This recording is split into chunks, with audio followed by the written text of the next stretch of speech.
આપ સર્વોને હેતપૂર્વક જય શ્રી સ્વામિનારાયણ। આજની સત્સંગ કથા વાર્તા નિજ મંદિર સાવરકુંડલા પવિત્ર ચાતુર્માસ વિશેષ। આજની સત્સંગ કથા વાર્તામાં આપણે ચરિત્ર કથા અંતર્ગત ગૌધાટનું વન ખરીદવા માટેની પ્રસંગ વાર્તા સાંભળશું।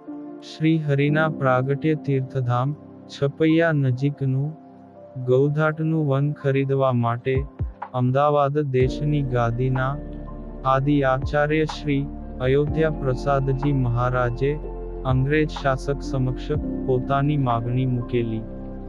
આચાર્ય શ્રી અયોધ્યા પ્રસાદજી મહારાજ છપૈયા પધાર્યા ત્યારે તપાસ કરાવતા જાણવા મળ્યું કે મંદિરે ગૌઘાટનું વન ખરીદવા માટે જે માગણી કરેલી તેમની જગ્યાએ અંગ્રેજ રેસિડેન્ટ ઓફિસર મિસ્ટર ટાલાએ જોગીવન વેચવાની ઉપરથી મંજૂરી આપી છે।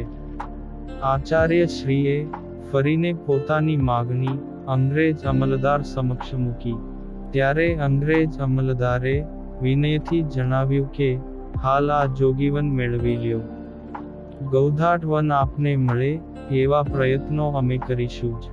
ત્યારે આચાર્ય મહારાજ શ્રીએ જણાવ્યું કે તમારા કહેવાથી હું જોગીવન તો ખરીદી લઉં, પરંતુ મને ગૌઘાટના વનમાં વધારે રસ છે, એટલે એ તો અમોને મળવું જ જોઈએ। અંગ્રેજ રેસિડેન્ટ ઓફિસર ટાલાએ જોગીવન મહારાજ શ્રીને વેચાણે આપીને તેના દસ્તાવેજ કરાવી આપ્યા ને જોગીવન ખરીદાઈ ગયાની વાત સાંભળીને એ વિસ્તારના તાલુકદારો ચોંકી ઉઠ્યા। ત્યારે તેઓ અયોધ્યા પ્રસાદજી મહારાજની સમૃદ્ધિની તેઓ ઈર્ષ્યા કરવા લાગ્યા। તેવામાં તેઓએ સાંભળ્યું કે ગૌઘાટ વન પણ તેઓ શ્રી ખરીદવાના છે। તેથી ઈર્ષ્યાળુ તાલુકદારોએ ગાય ઘાટનું વન ખરીદવા માટે અરજીઓ કરી। ખરીદવાની ઈચ્છાવાળા ઘણા છે તેમ જાણીને અંગ્રેજ વહીવટદારે ગૌઘાટના વનની જાહેર નીલામી કરવાની જાહેરાત કરી। નીલામીમાં પણ મહારાજ શ્રી આ સુંદર રળિયામણું વન ખરીદવા માટે તૈયાર થયા। આખરે નીલામીનો દિવસ આવી પહોંચ્યો। તાલુકદારો મોટા આંક બોલવા લાગ્યા અને હદબહારના ચડાવા થતા રહ્યા। અંગ્રેજ અમલદાર ટાલાની ઈચ્છા તો આ ગૌઘાટનું વન આચાર્ય શ્રીને પ્રાપ્ત થાય તેવી હતી, પરંતુ તાલુકદારો એક સંપ કરીને અતિશય ચડાવો કરતા રહ્યા। તેથી મહારાજશ્રી થોડા નિરાશ થતા જણાયા। એમને નિરાશ થતા નિહાળીને કંઈક બહાનું શોધીને મિસ્ટર ટાલાએ ચડાવો વચ્ચેથી જ અટકાવીને એક દિવસ પૂરતો મુલતવી રાખ્યો। પછી મહારાજ શ્રી ઉતારે પધાર્યા ને વધુ ચડાવો બોલવાનો કોઈ અર્થ તેમને ન જણાયો, કારણ કે તાલુકદારો જીદ્દે ચડેલા।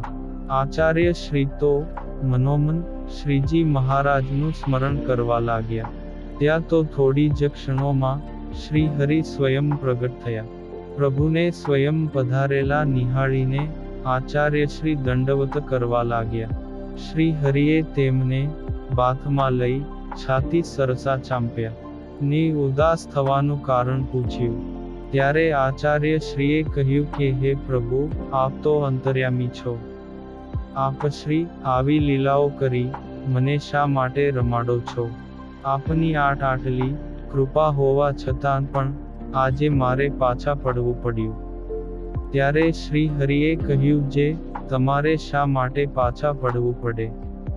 આવતીકાલે ચડાવો આગળ વધે એટલે તમો જરૂર જજો ને આજ કરતા પણ બેવડો ચડાવો બોલવા લાગજો। તાલુકદારોનું ગજુ હવે પૂરું થઈ ગયું છે। હવે તેઓમાંથી કોઈ પણ તમારી સામે ટકી શકવાના નથી। તેઓ બધા જ ભાગી છૂટવાના છે। આગળ જતા આ પ્રસાદીના સ્થળનો મહિમા ખૂબ જ વધશે। હજારો ધર્મપ્રેમીજનો, હરિભક્તો અને સત્સંગીઓ એકત્રિત થશે। છપૈયાની ચોતરફ પણ મંદિરો નિર્માણ થશે। અને નવા નવા વાહનોના નિર્માણ થશે, જે વાહનોની ઝડપ વધતી જશે. તેથી લોકો સુખેથી મુસાફરીઓ કરી શકશે, ને સંદેશા પણ હવે ઝડપથી પહોંચતા થશે. શ્રીજી મહારાજની આ ભવિષ્યવાણી આજે સાચી થયેલ દેખાય છે. અયોધ્યા પ્રસાદજી મહારાજને આવી વાત કરીને શ્રીહરિ અદૃશ્ય થઈ ગયા. આચાર્ય મશ્રીને નૂતન પ્રેરણા ને નવું બળ મળ્યું. બીજે દિવસે નીલામની પ્રક્રિયા શરૂ થઈ. આચાર્ય શ્રીને શ્રીહરિના વચનમાં દ્રઢ વિશ્વાસ હતો. તેઓ શ્રી એક પછી એક આંક આપતા જ રહ્યા. પરિણામે તાલુકદારો પાછા પડતા ગયા. જેમની પડખે સ્વયં શ્રીહરિ હોય, એની સામે બીજાઓનું શું સામર્થ્ય?